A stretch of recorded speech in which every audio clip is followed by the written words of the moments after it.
नमस्कार मित्रों।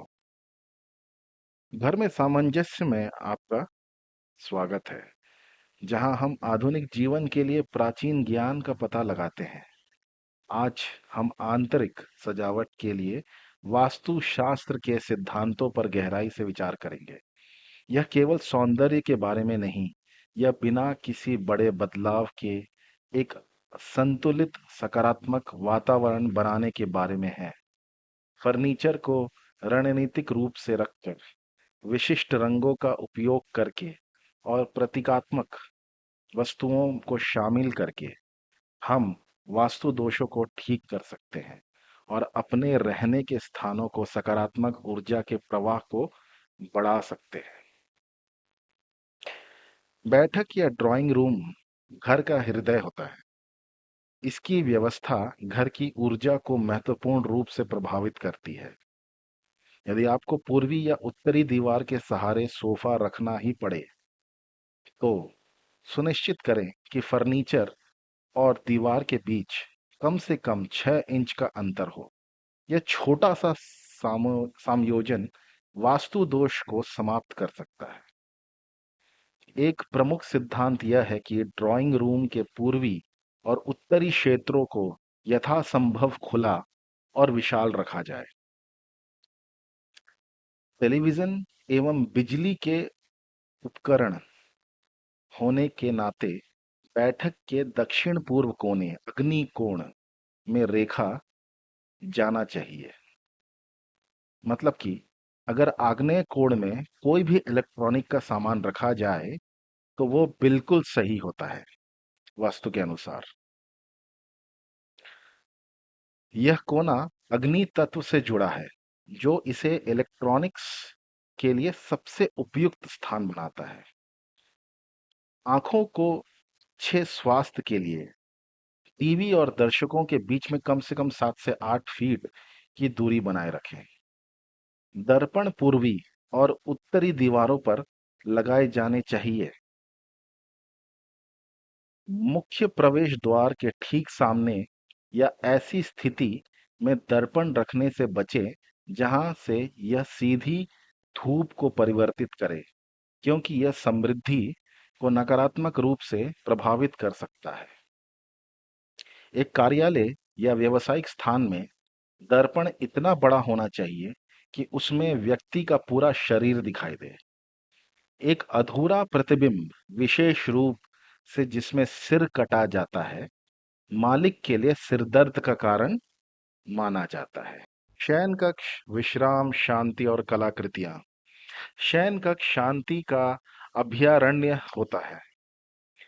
इसके भीतर की सजावट आरामदायक नींद और मानसिक शांति सुनिश्चित करने में महत्वपूर्ण भूमिका निभाती है।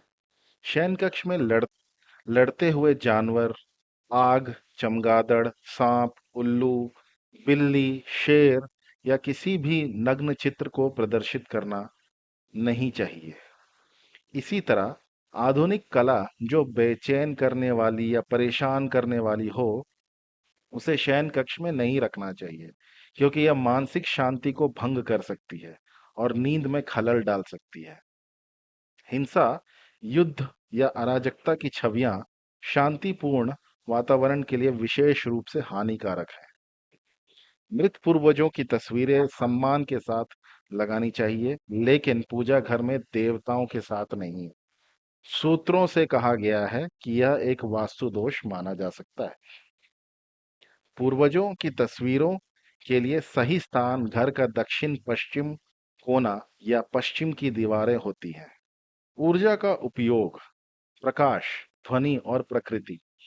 वास्तु सरल लेकिन शक्तिशाली उपाय प्रदान करता है, जिन्हें अक्सर इलाज, क्योर्स कहा जाता है, जो बिना संरचनात्मक परिवर्तन से असंतुलन को ठीक करने के लिए प्रभाव, प्रकाश, ध्वनि और प्राकृतिक तत्वों का उपयोग करते हैं। तेज रोशनी जो सूर्य की ऊर्जा को प्रतिनिधित्व करती है, वास्तु में एक शक्तिशाली उपाय मानी जाती है। एक अच्छी तरह से रोशन घर सौभाग्य, खुशी और प्रसन्नता का प्रतीक है, जबकि अंधकार दुर्भाग्य और उदासी से जुड़ा है। पूर्व या उत्तर पूर्व ईशान कोने में स्थायी रूप से एक प्रकाश जलाकर रखना घर में दैवीय ऊर्जा को सक्रिय रखता है।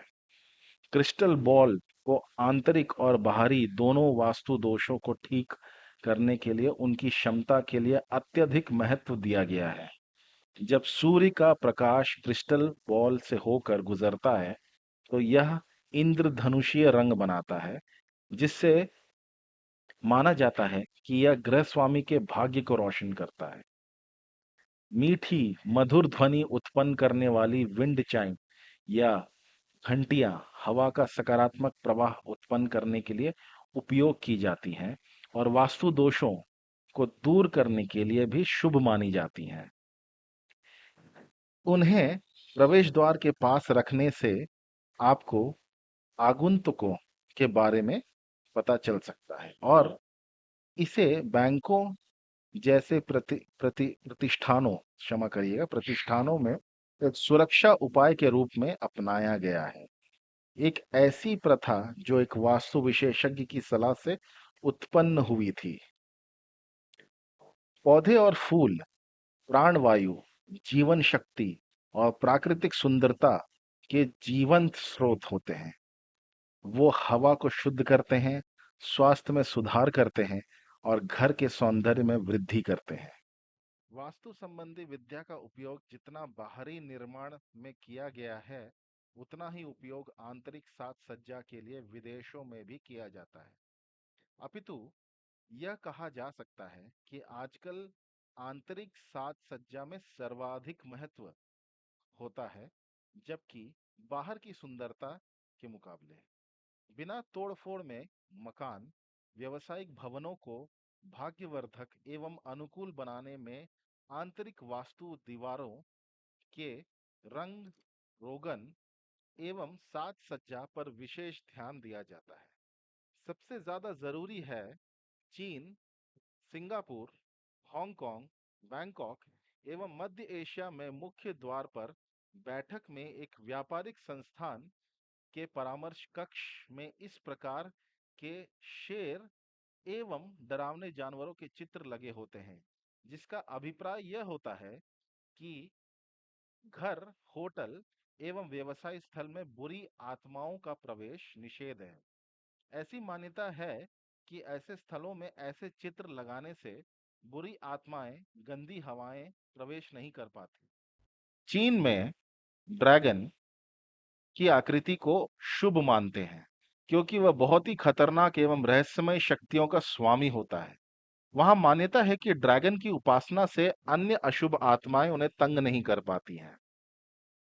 अभी आप जो चित्र देख रहे हैं, इसे चिमोरा कहते हैं। चिमोरा चीनी मान्यता के अनुसार एक जानवर होता है जो शक्ति, प्रभुत्व और ताक का घोतक होता है। यह चिन्ह प्रायः चादर, तकियों, पर्दों और पूजा गृहों में वस्त्रों में इसका ज्यादा आपको उकेर दिखा जाएगा। अभी आप जो चित्र देख रहे हैं, चित्र में प्रदर्शित उछलते हुए हिरण की आकृति भाग्य, धन एवं सुअवसर की प्राप्ति का प्रतीक चिन्ह है। ऐसी आकृति लकड़ी के तख्तों पर उकेर कर दीवार और दरवाजों पर विशेष रूप से लगाई जाती हैं। अभी आप देख पा रहे हैं जो चित्र, ये टाइल की है, आंतरिक टाइल जिसमें डिजाइन होती है।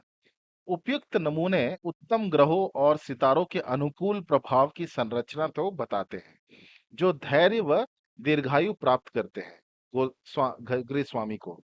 इस प्रकार के प्लास्टिक टाइल, वॉलपेपर, छत की टाइल, मेज, शयन कक्ष के चादर मध्य एशिया, हांगकांग, बैंकॉक, सिंगापुर, चीन एवं जापान में बहुतायत से पाए जाते हैं, जो आंतरिक साज सज्जा के अभिन्न अंग है। अभी आप जो चित्र देख रहे हैं, उपयुक्त चारों चित्रकृतियां कछुए की पीठ की हैं और ये चित्रावली से मिलती जुलती हैं। ये आकृतियां दीर्घायु के संकेत हैं, जो चीन, मकाऊ एवं पूर्वी एशिया के घरों, होटलों में आंतरिक साज सज्जा के लिए इस्तेमाल की जाती है। अगर अगर आप गौर करेंगे तो ये हमारे पुराने मंदिरों में भी देखी जा सकती हैं। जो अभी चित्र मैं आपको दिखा रहा हूं, ये जल एवं बादल आकाश का तत्व का ये रूप है, चित्रण। ये आप देख पा रहे होंगे कि ये हमारे पुराने, बहुत ही पुराने मंदिरों में छत पर इनका आप देख पा रहे होंगे, इस तरह से आकृतियां बनी रहती है। तो ये जल एवं बादल जो कि आकाश तत्व को प्रतिबिंबित करती है। धन्यवाद मित्रों, आप लोगों ने इतना समय मुझे दिया है। आशा करता हूं कि आपने लाइक कर लिया होगा, सब्सक्राइब कर दिया होगा मेरे चैनल को, और साथ ही साथ आप कृपया करके शेयर कर दीजिए। इसके साथ मैं यही बोल के खत्म करना चाहूंगा इस वीडियो को कि स्वस्थ रहिए, मस्त रहिए और जबरदस्त रहिए।